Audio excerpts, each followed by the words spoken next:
So I have Dr. Forrest Sauer here, and I've got a really interesting story. I like to introduce all clients in different stages, and Forrest is a what I call a persevere. A lot of people, when they get into business, get into practice, number one, whether you've ever had a coach or not, it's a struggle, and there's ups and downs. And when we start taking our practice to the next level, it's not peaches and cream. And some people think, you know, if they get this new piece of equipment or if they hire this coach or whatever, it's the secret to the keys to the kingdom. Now, the keys to the kingdom are going to come from empowerment of your own knowledge, Yes. right? Yep. But getting that knowledge and moving through, you know, people sometimes will, well, Dr. Webb, you know, you've achieved this success, and man, I want to get to where you. What sometimes they forget is the number of years, the falls, and scraping through the glass, and the investment and everything. But it's all part of deciding to get on the field and play the game.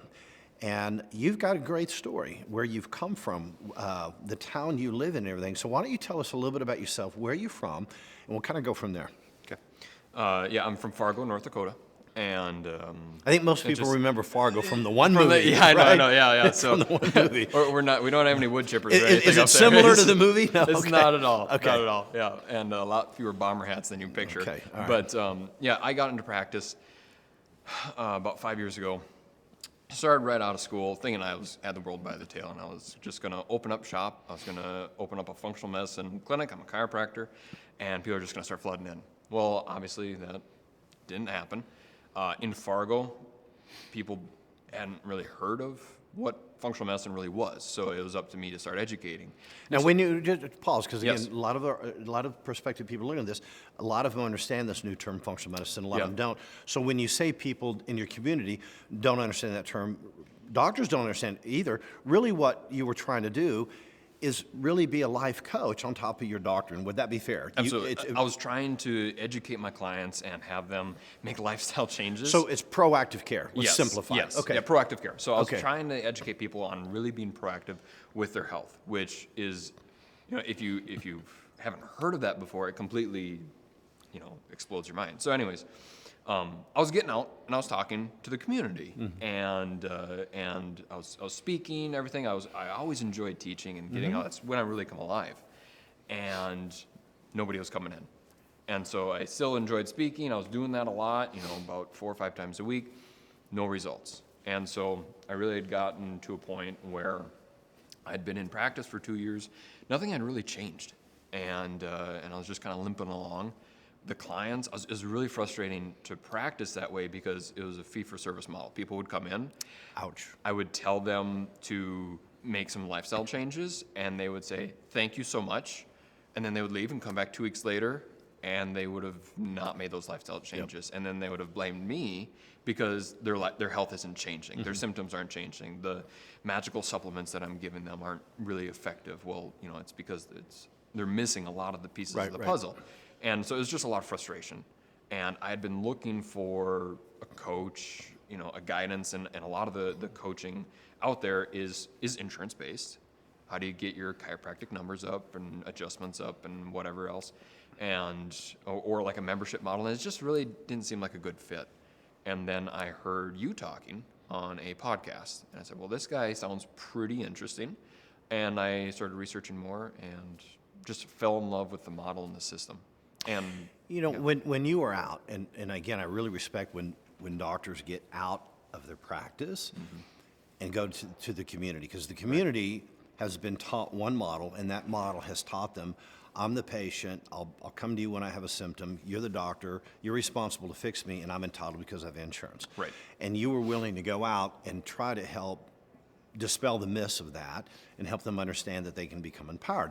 Now, before you understand, I know you're an unbelievable speaker now. I've seen you speak, and I know what your results are.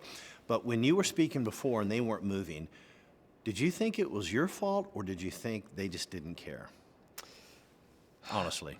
Honestly, I thought it was my fault. You did? I did. Well, then you're different, because Yeah. most people think, you know this, most people think that, and this is what I'm talking about before you came to us. Yes. Okay, yes. because Yeah, most because I felt like I wasn't communicating Then- my passion then you're in ahead a of the way that game. was moving people. You're ahead of the game. Yeah. You weren't, But I didn't know how to talk to them. You didn't know I how to had no idea. communicate the Right. message. But most doctors, they go out and they speak, and people don't move. Do you know who they blame? They blame the They audience. blame. And when I asked the doctor, who taught you to communicate? Where did you go to become a master at effective communication? Because doctors like to talk doctor talk. Yes. The And that's what I was doing. The audience isn't there to hear how impressive you are, and it's not about you, and it's not about you being the hero, it's about them being the hero.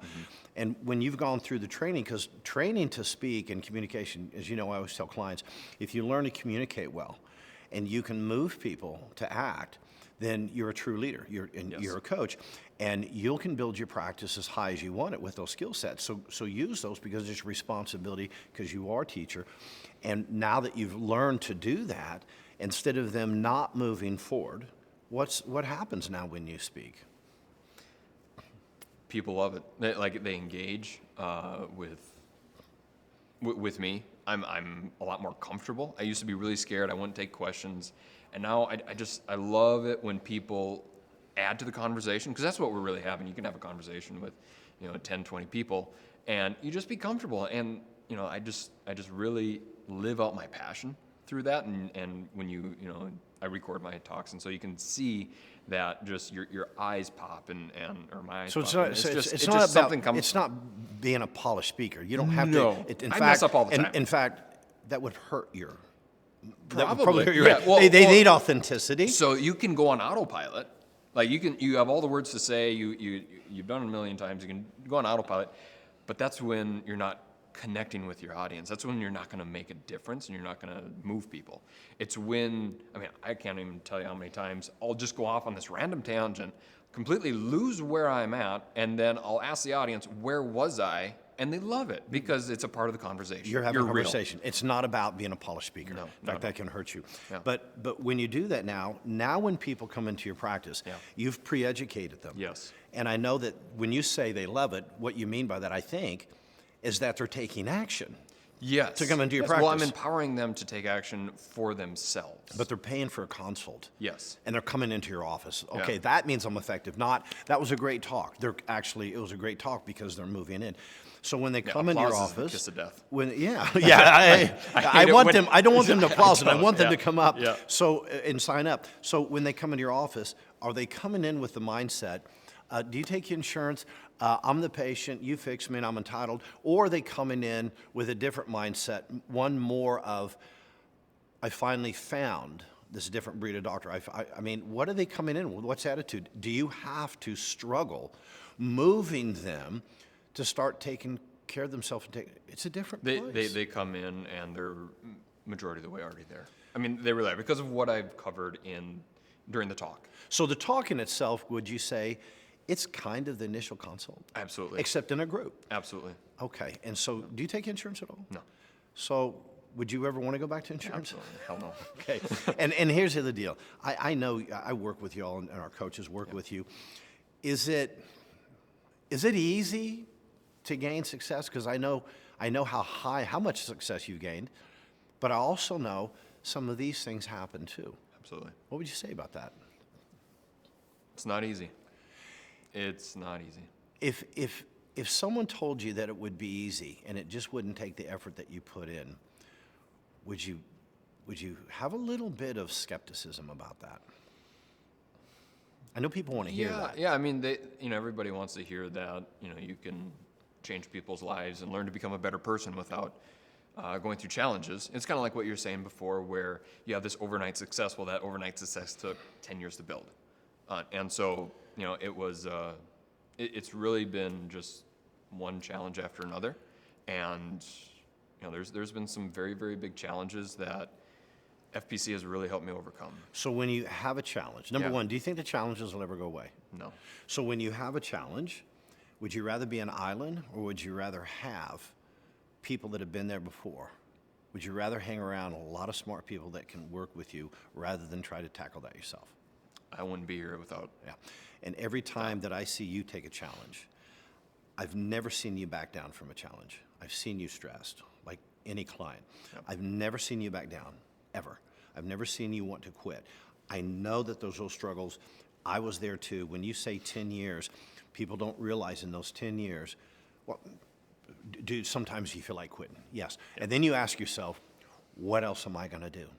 Because no matter what else we do, well, I think I'll get into real estate. Do you think those people in real estate don't want to quit? They have the same challenges, right? I'll share this story. It was about 6 months ago. I was really struggling as far as practice, but then also what I let the struggles in the practice that I let it get to me personally, and I was having some staff turnover, collections were low. I mean, everything was crashing in around me. And I had really kind of reached that point where I felt like I had lost myself. And I had already been with you guys for 2.5 years, and I was like, I don't have it together. What in the heck is going on? I remember that. A lot of doubts. And I was I was a week away from becoming a truck driver.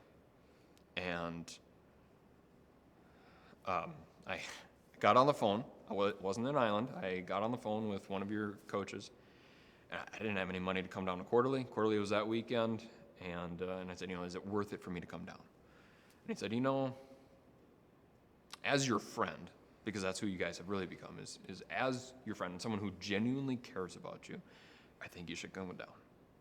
So I spent my last dime, came down, and then that's actually when you gave your opening presentation, and you said, and it was about being your true self, living your true self.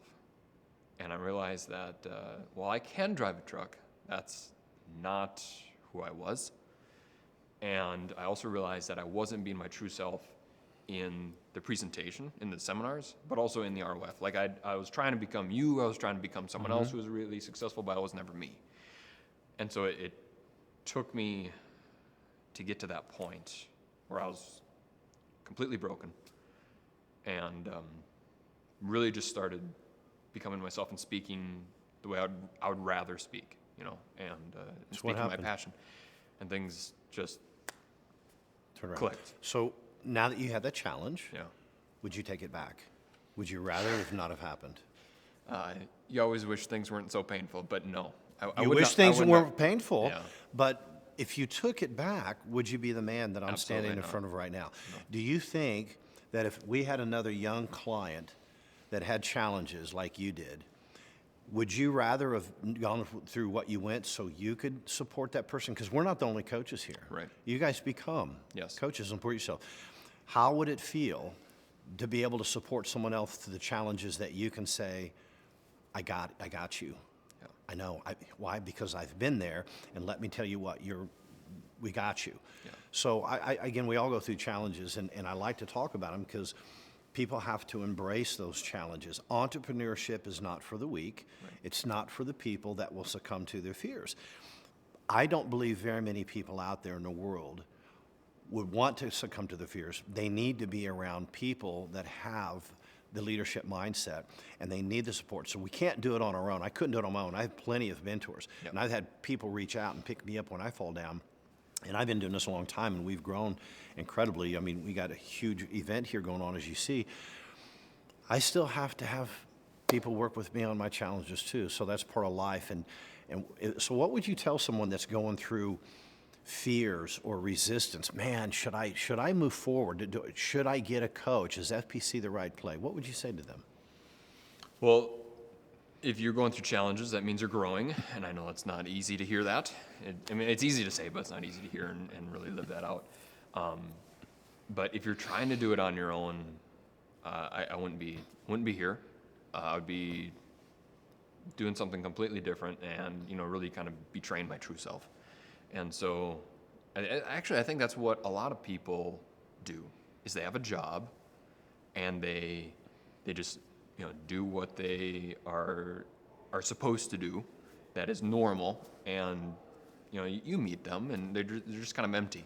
But then when you meet that person that's living out their passion, It's different. and they have that energy, that sparkle, that's something that just attracts The energy's other there. people to them. Yeah, the energy's there. And I'm glad you brought that point, because right when you said that, I always talk about purpose and what you just said. Yeah. People aren't being their true self. And some of these same people sometimes hey, how's it going? Living the dream. And when I hear that, are you living the dream? I don't feel it. Yep. Some people can tell me living the dream, and the energy just impacts the room when they come in. Yeah, you probably are. So it takes courage, I know that, and I really respect you for what you've done and being honest and upfront to let people know that it's not an easy walk in the park. It's not. But is it worth it? Yes. The outcome's worth Yeah, it. I mean, because you, what FPC does is they teach you how to communicate, be effective in living out and marketing and all that stuff and all the business stuff. Like the education that you guys provide. I didn't see anything like it, nothing, and it's fantastic. And your staff, you got such a team. I've been with you guys for about 3 years, and I've just watched you guys just. When I first met you, it was fantastic. You guys were at another level. And then over the past 3 years, you guys have just kept upping the bar. And when you see that, you're like, I got to be part of that movement because there's Good. something there. Yeah. And just, it makes you want to be a part of that. But yeah, I would never recommend going without a coach. I've always believed in having a coach and mentor to help excel you and speed up your own progress. And I just wouldn't have made it through it. Well, I appreciate it. Thank you for working with us. Thank you for trusting us. Absolutely. Thank you for sharing too. Appreciate it. Appreciate it. Thanks, man. Thank you.